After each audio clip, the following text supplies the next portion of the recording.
Hi, and welcome to today's video by Study Interface.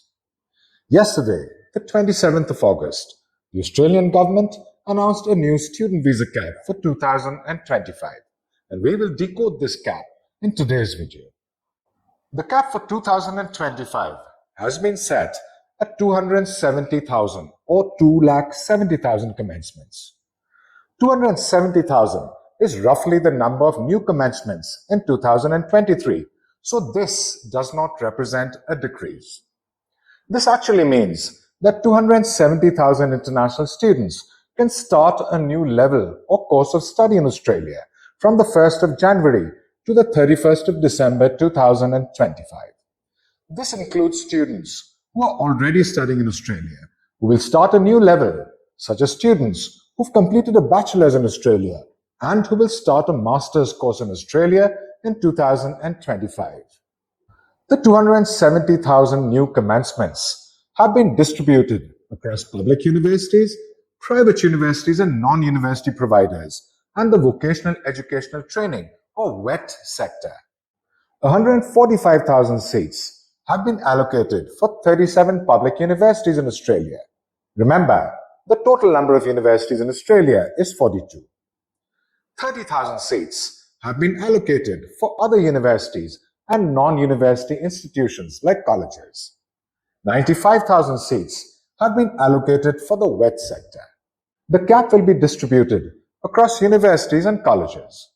The government's announcement indicates that high-density universities, that is, universities that historically have more international students, will get a lower individual cap, while low-density universities, that is, universities that historically have fewer international students, will get a larger individual cap. Some types of students and institutions will be exempt from the cap.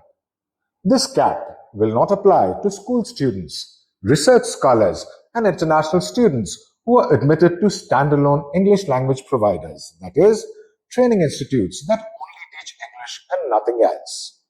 Dual risk assessment levels for universities promulgated through Ministerial Directive 107 has also been scrapped.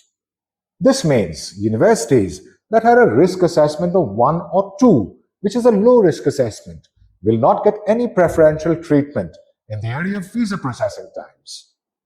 The Australian government has named these new measures the National Planning Level or NPL.